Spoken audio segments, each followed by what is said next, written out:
दोस्तों, एक रात एक लड़का स्टेज पर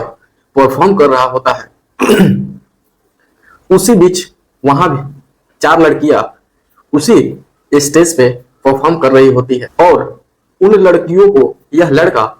इतना पसंद आता है कि उन लड़कियों के मन में चलने लगता है कि इस लड़के को अपने रूम पर ले चला जाए। और जैसे ही डांस का प्रोग्राम खत्म होता है वैसे ही वो चार लड़कियां उस लड़के को अपने रूम पर लेकर जाते हैं। बाकी लड़कियां अपने कमरे पर उस लड़के को लेकर के पहुंचती है तो बाकी लड़कियां सो जाती है, लेकिन उस लड़के को रात को नींद नहीं आ रही। लेकिन लड़कियां रात को स्टेज पर परफॉर्म कर रही थी, इसके वजह से वह थकी हुई सो जाती है, लेकिन लड़का को नींद नहीं आता है। लेकिन इसी बीच जैसे ही लड़का को नींद आती है वैसे ही बाकी लड़कियां जग जाती है और यही सिलसिला रात भर उस कमरे में लगातार चलती रहती है। और जैसे ही सुबह होती है उस कमरे का जो सुबह का मंजर होता है वह सभी के होश उड़ा देने के लिए काफी थे। वहां के मकान मालिक, वहां के मोहल्ले के लोग और उस इलाके के लोगों को उस भयानक दृश्य देखने के लिए वहां स्पॉट्स पे मौजूद हो जाते हैं। और साथ ही साथ जब वो सारे लोग उस मंजर को देखते हैं तो अपने अपने होश खो बैठते हैं कि आखिरकार यह कैसा दृश्य है और यह कैसे संभव है। आखिरकार उस कमरे में उस रात को हुआ क्या था, इस घटना को जानने के लिए मेरे साथ इस कहानी में आप 10 मिनट के लिए मेरे साथ बने रहे। मैं आपका दोस्त रविशंकर राज आपको अपने चैनल पे स्वागत करता हूं। और दोस्तों, आपसे एक रिक्वेस्ट है कि आप लोगों ने दोस्तों मेरा अभी तक जो चैनल सब्सक्राइब नहीं किया, प्लीज मेरे चैनल को सब्सक्राइब कर ले और ऐसी ऐसी कहानियां सुनने के लिए।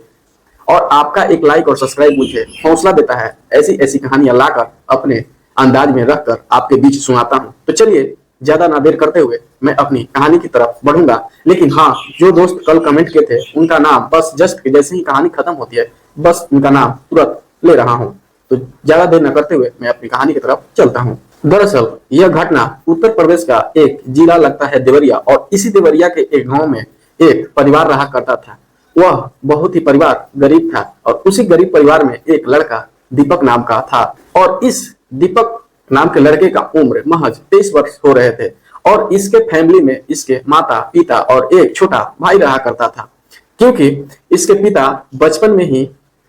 जो कि दीपक का बचपन जब से चल रहा था उसी समय से इसके पिता बीमार रहने लगे थे और इसकी माँ कहीं वहीं आसपास के घरों में जाकर के काम करके दीपक के घर को चलाया करती थी। और इन परिवारों की जो दीपक के परिवार थे, तो दीपक ने इन अपने परिवारों को स्थिति खराब देखते हुए दीपक ने किसी भी तरह से इंटर तक तो पढ़ाई कर ली थी। और घर के हालात को देखते हुए दीपक ने यह फैसला किया कि अब मैं आगे ना पढ़ करके कुछ परिवार के लिए काम करना चाहता हूं और परिवार को देखूंगा, संभालूंगा और अपने छोटे भाई को ही पढ़ाऊंगा लिखाऊंगा। इसी बीच सारी जिम्मेदारियां दीपक के ऊपर आ जाती है। एक तरफ घर चलाना, छोटे भाई को पढ़ाना, तो वह सारी जिम्मेदारियों को दीपक बखूबी निभाने के लिए यानी संभालने के लिए किसी काम की तलाश में लग जाता है। और दीपक इसी बीच किसी तरह से दोस्त यारों से पैसा इकट्ठा करके एक छोटा सा टेप रिकॉर्डर खरीदता है। उसी टेप रिकॉर्डर के माध्यम से दीपक उन टेप रिकॉर्डर पर गाना चलाकर डांस सीखता है और उसी टेप रिकॉर्डर के माध्यम से कई प्रकार की डांस गाना बजा बजा के सीखता है और करता है और लोगों के बीच जाके प्रदर्शन करता है। और इसी बीच दीपक को कुछ लोग जानने लगे और वह अपना सोशल प्रोफाइल भी बना चुका था और वहां पे भी वीडियो डाला करता था। इसी बीच दीपक के सारे लोग, इर्द गिर्द के सारे लोग जानने लगे और अपने यहाँ जिनके यहाँ कोई भी छोटी मोटी फंक्शन, बर्थडे पार्टी, शादी विवाह या कोई भी छोटी मोटी फंक्शन होती थी तो दीपक को उस पार्टी में बुलाया जाता था, उससे डांस कराया जाता था और उसके बदले कुछ उसको रकम दी जाती थी। और दीपक भी खुशी खुशी से उसका काम चल पड़ता है और दीपक भी कई तरह के तमाम तरह के फंक्शन पार्टी और बर्थडे पार्टी में जाता है और वहां पे अपना डांस परफॉर्मेंस दिखाता है और कुछ पैसे लेकर के, मतलब जो बात विचार जो खुशी से दे लोग लेकर अपने बखूबी घर की तरफ चल देता। और साथ ही साथ दीपक का व्यवहार ऐसा था कि लोगों के बीच यह काफी पसंद चेहरा बन चुका था और इसकी बिहेवियर को देखकर इसको सराहा करते थे। और साथ ही साथ यही सब करते करते कुछ समय बीतते हैं तो दीपक सोचने लगता है कि ऐसे कब तक जिंदगी चलेगी, क्यों ना हम इसी फील्ड में ऑर्केस्ट्रा वाली प्रोग्राम के लिए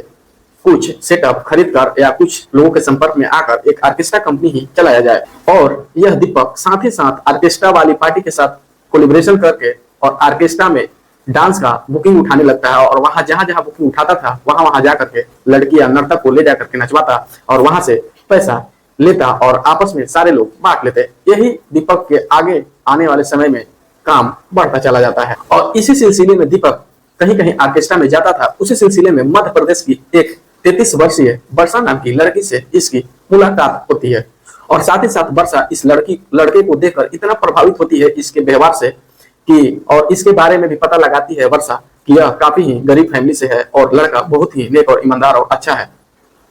तो वर्षा उस लड़के से कहती है दीपक को कि दीपक, अगर किसी भी तरह की तुम्हें कोई दिक्कत होगी या किसी भी तरह की कोई तुम्हें हेल्प चाहिए तो मुझे याद करना, मैं आपकी मदद हमेशा करूंगी। और इसी बीच उस मध्य प्रदेश के नर्तकी डांसर्स और दीपक के बीच बात होती है। और उसी बीच यह वर्षा कहती है कि मैं एक पेशे से डांसर तो ही हूँ, लेकिन साथ ही साथ मेरे इर्द गिर्द में मैं बहुत से ऐसे लड़कियों की जानता हूँ कि जो कि डांस करती है। और अगर आप मेरे साथ अच्छा रिश्ता बना करके चलोगे तो मैं उन लड़कियों के आपके हवाले कर दूंगी और उन लड़कियों की बदौलत आप ऑर्केस्ट्रे में सटा करोगे और कमाओगे तो कुछ मुझे भी बोनस मिल जाएगी और आपकी भी रोजी रोटी यानी पैसे कुछ आपको अच्छे खासे मिल जाएंगे, जिससे कि आपके घर की दयनीय स्थिति सुधर सकती है। तो दीपक इस बात को लेकर के एग्री हो जाता है और उस वर्षा से कुछ ही दिन बाद जैसे बीतता है वर्षा से कांटेक्ट करता है और वर्षा अपने यहाँ से 4 लड़कियां को भेजती है जो कि एक पेशे से नर्तक थी यानी डांसर थी। और जैसे ही दीपक उस वर्षा से कांटेक्ट करके उन 4 लड़कियों को बुलवाता है तो दीपक उनको अपने यहाँ रखने के लिए, इतना तो सुखी संपन्न परिवार नहीं था कि उन लोगों को अपने घर में ले जाकर के रखता, इसलिए दीपक ने वही मार्केट में कहीं किराए के रूम लेकर के उन 4 लड़कियों को वहां बाइफाजत रख दिया। जिनमें से उन चारों लड़कियों का नाम, जिनमें से एक लड़की का नाम कागजल, दूसरे लड़की का नाम रागनी और तीसरे लड़की का नाम मोहिनी और चौथे का नाम रानी हुआ करता है। और इनका यह दिनचर्या बन गया था कि वह उसी कमरे पर मौजूद रहते थे जहां पर दीपक इनको रखा रहता था। और जहां कभी डांस की बुकिंग आती थी उन 4 लड़कियों को लेकर जाकर लोकेशन पर नचाया जाता था और नचाकर वापस उसी लोकेशन पर यानी उसी रूम में उन 4 लड़कियों को लाकर रख दिया जाता था। और जो पैसे मिलते थे आपस में दीपक और इन 4 लड़कियों के बीच और उस वर्षा जो मध्य प्रदेश के थ्रू इन 4 लड़कियों को भेजी थी उनमें बराबर बराबर की हिस्सेदारी में बांट दी जाती है। और साथ ही साथ दीपक इन 4 लड़कियों की बहुत ही खातिरदारी यानी आवभगत करते रहता था ताकि दीपक के मन में यह चल रहता था कि ये लड़कियां खुश रहेंगी तभी हमको इनसे कमाई हो सकेगी और ये ज्यादा से ज्यादा साटे पे जाएंगी और परफॉर्मेंस दिखाएंगी और इनकम का स्रोत बना रहेगा। इसलिए दीपक उन लड़कियों को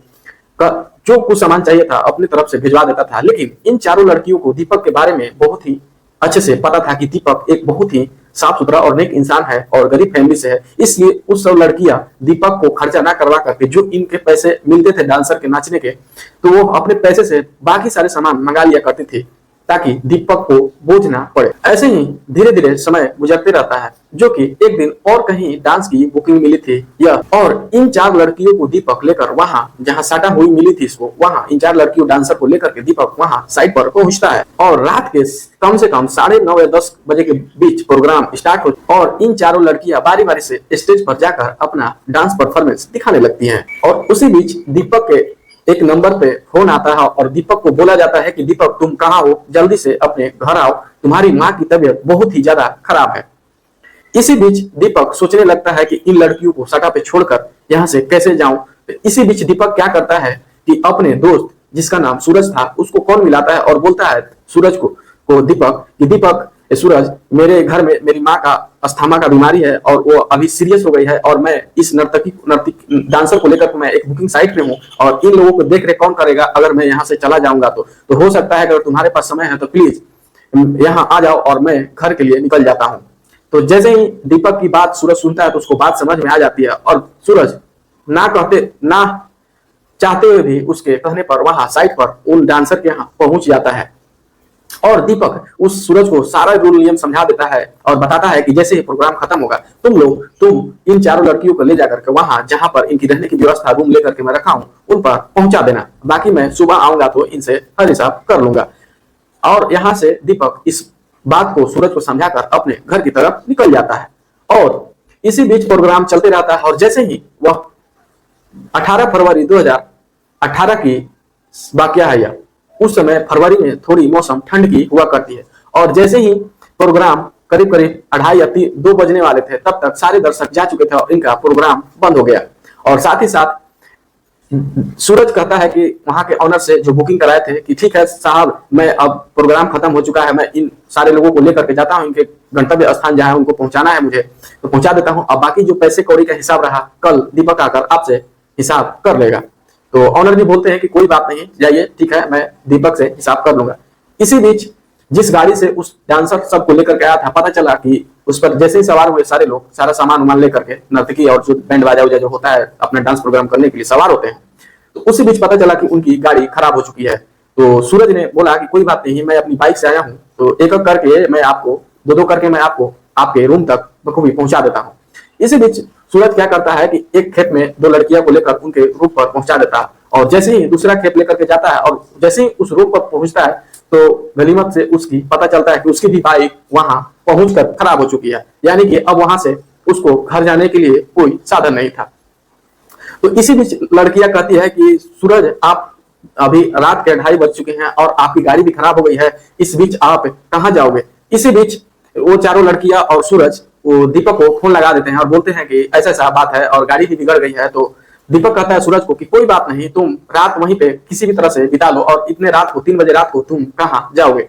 तो इसी बीच दीपक भी कहता है कि कोई बात नहीं, मैं जैसे ही, ठीक है रात तो बीत जाएगी, जैसे ही सुबह होगी तो मैं निकल जाऊंगा। तो दीपक बोलता है कि कोई बात नहीं, जैसे ही सुबह होगी तुम चले जाना और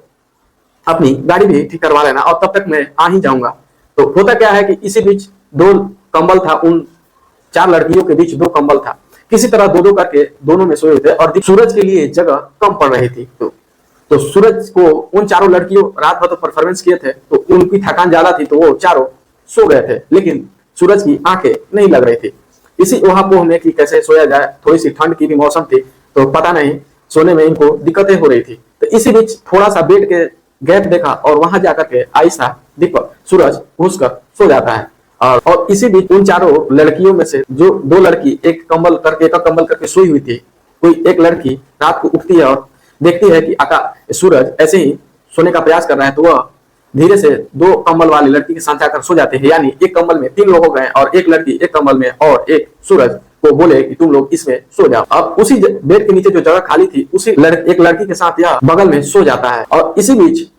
जैसे ही सूरज को नींद आती है और जैसे ही सूरज की आंखें लगती है, तो सूरज के साथ जो लड़की सोई हुई थे उसकी आंखें खुल जाती है, और उसके मन में कहीं ना कहीं कुछ चलने लगता है। और जिस सूरज के बगल में लड़की सोई हुई थी उसका नाम मोहिनी था, और देखने में बला की खूबसूरत और हटा-कटा लड़की थी। और जैसे ही सूरज की आंखें लगती है तो मोहिनी सूरज के पूरे शरीर के अंग को सहलाने लगती है, और इसी बीच सूरज की आंख जैसे ही खुलती है तो सूरज इसका विरोध करता है कि ये सब आप क्या कर रहे हो, सो जाओ प्लीज, मुझे सोने दो। और यही सिलसिला चल रहा था। फिर सूरज उस लड़की का हाथ को अपने शरीर के अंग से हटा देता, फिर भी जैसे सूरज सोने का प्रयास करता, फिर वह लड़की उसके शरीर पर, उसके अंग पर हाथ फेरने लगती। आखिरकार सूरज एक जवान लड़का था, अपने आप को कब तक बर्दाश्त कर, और दोनों इस कदर खो जाते हैं कि दोनों आपस में लिपट कर एक दूसरे के साथ संबंध बनाने लगते हैं। और साथ ही साथ ये लोग जब संबंध बनाना शुरू करते हैं तो उसके बगल में जो 3 लड़कियां एक साथ सोई थी, उनमें से 3 लड़कियों में से एक लड़की जिसका नाम रानी था, उसकी आंखें खुल जाती है, इन दोनों को संबंध बनाते हुए बखूबी देखने लगती है। और रानी जैसे ही इन मोहिनी और सूरज को संबंध बनाते हुए देखती है तो रानी का भी अपने आपे से बाहर हो जाती है, और उसके मन में भी चलने लगता है कि मैं भी इस लड़के के साथ संबंध बनाऊंगी। और जैसे ही मोहिनी के साथ सूरज संबंध बनाकर अलग हटता है तो रानी भी टूट पड़ती है सूरज के साथ संबंध बनाने के लिए।